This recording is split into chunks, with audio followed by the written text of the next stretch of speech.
So good morning. So we are in the last unit. The last unit says about the controlling.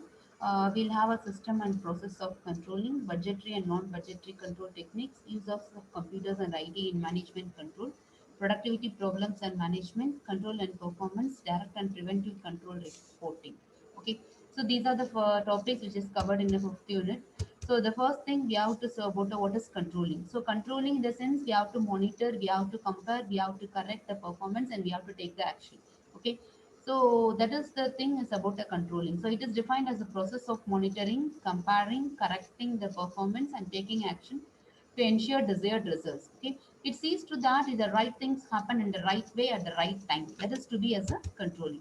So when you are saying about the importance of controlling, so it can be seen in a three different specific areas. One to be the planning, second one to be the empowering employees, and third one to be the protecting the workplace.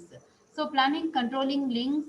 So the first thing we have to make a planning goal and we have to find out the objectives and plans. Then after that, it has to be done for an organization. So we should have structures and we should have culture research management. Then the next it is comes for to the leaderships, motivations, communications, and individual and group behaviors. And finally, all these things has to be performed in order to take a controlling standards, measurements, comparison actions. So in order to attain the planning goals or objectives or the plans. So this is cyclic order.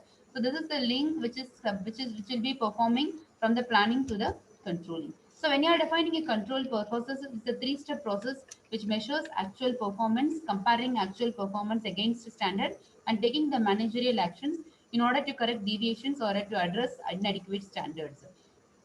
So the control process assumes that the performance standards already exist and they do so. So when you're saying control performance, so I said you that three process will be the first thing we'll have a measuring the actual performance, and second thing that comparing the actual performance to against the standards, and third taking managerial actions.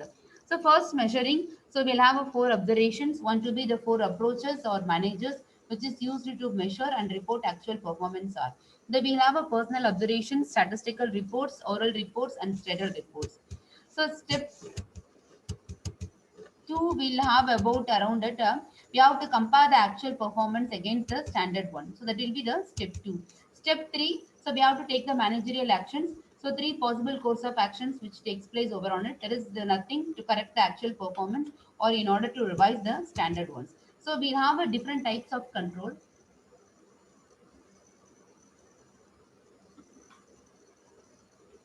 There are three types of control. One to be the feed forward control, second one to be the concurrent control, and third one to be the feedback control.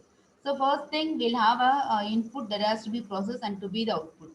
So feed forward control anticipates the problems, whereas concurrent controls corrects the problems as they happen. Feedback control corrects the problems after they occur. So this is about an so we'll have a information control in terms of two different things, management information system and controlling information. Okay, so far this is about the controlling. The next thing we have to see about what about management control systems and what about the management control techniques? What about the behavioral implications of a management control? Okay.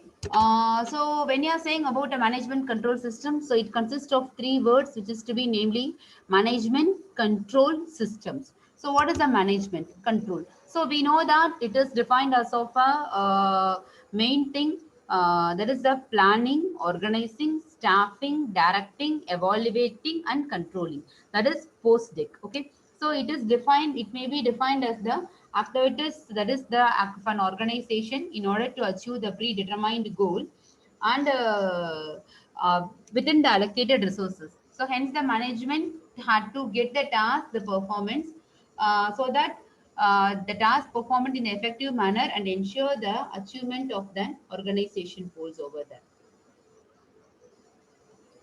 Okay, so hence the effective management which has to get the task performed in an effective and efficient and effective manner and ensure the achievement of organization goals.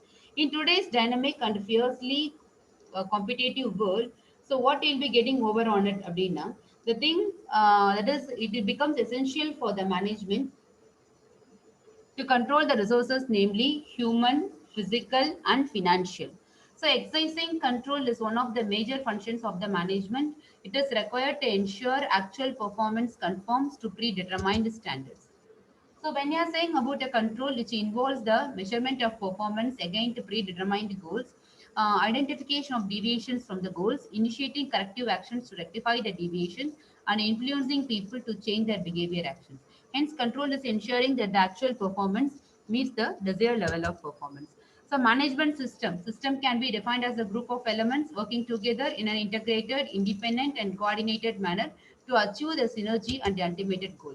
A control system is a set of formal and informal systems to assess management in the coordination for the various activities, functions of organization, and to steer the entire organization toward the achievement of overall goals and objectives.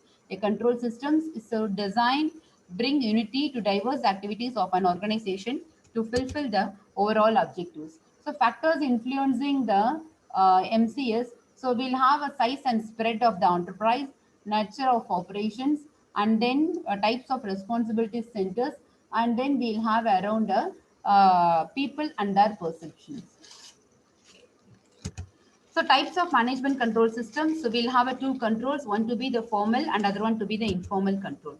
Formal control systems, they are laid down the management in writing to influence the behavior of employees in achieving the organization goals. So we'll have a rules and regulations procedures, we'll have a work plan and once instructions. So we'll have three different types of forward control.